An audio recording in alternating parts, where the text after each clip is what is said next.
तो video finally तुम लोगों ने थामा का टीजर तो देख लिया होगा। टीजर को देखने के बाद तुमने काफी सारी चीजों को देखकर भी अनदेखा कर दिया होगा, लेकिन वही चीजें मैं अब तुम्हें फिर से दिखाऊंगा।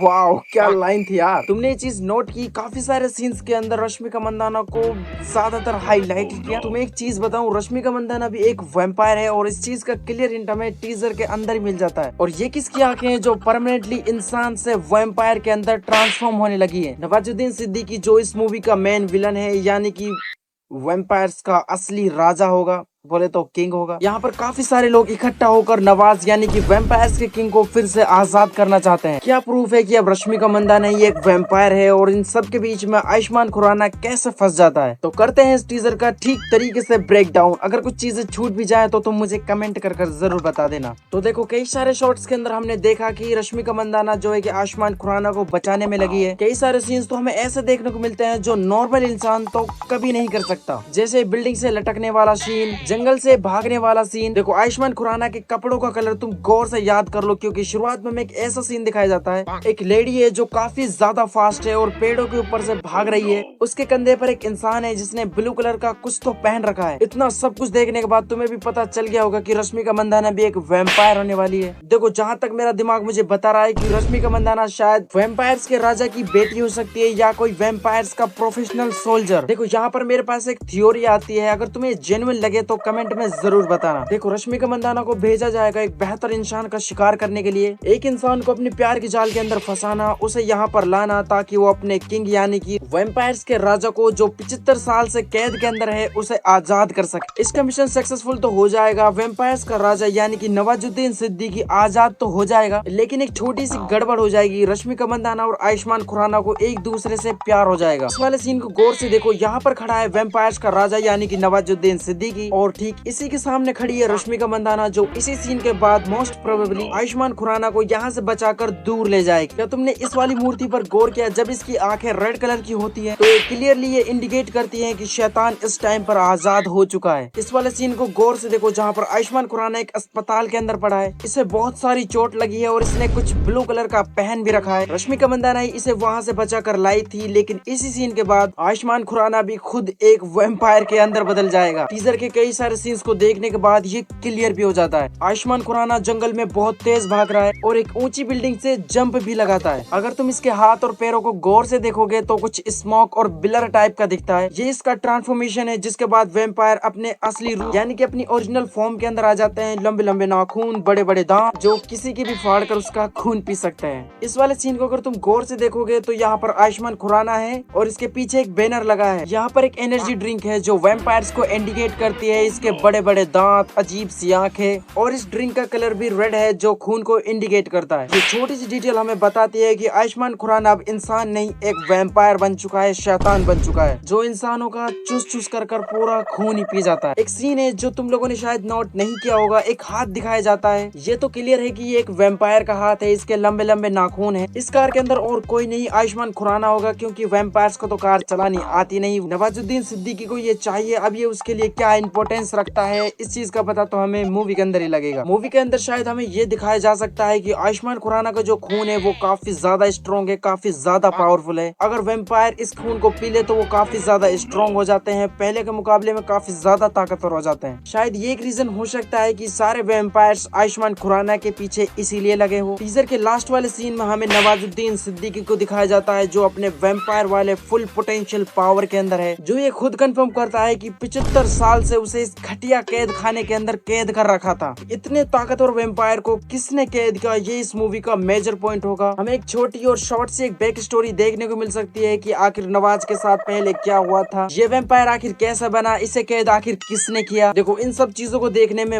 मजा तो आएगा। और तुम में से बहुत सारे लोगों को तो ये भी पता होगा कि थामा मूवी के अंदर भेड़िया का कैमियो नहीं, बहुत ही स्ट्रॉन्ग वाला कैमियो होने वाला है। वैसे अगर कोई भी डिटेल मुझसे छूटी हो तो तुम कमेंट कर जरूर बताना, मैं आप सभी के कमेंट्स का रिप्लाई जरूर दूंगा। अगर तुम लोगों को ये वीडियो अच्छी लगी तो वीडियो को लाइक कर देना, और हाँ यार, चैनल को भी सब्सक्राइब कर देना, क्योंकि हमारे 20 के सब्सक्राइबर्स बहुत जल्दी पूरे होने वाले हैं। मैं आप लोगों से मिलता हूँ एक और नेक्स्ट मस्त जबरदस्त वीडियो के साथ। तब तक के लिए देखते रहिए अंशु एक्सप्लेन।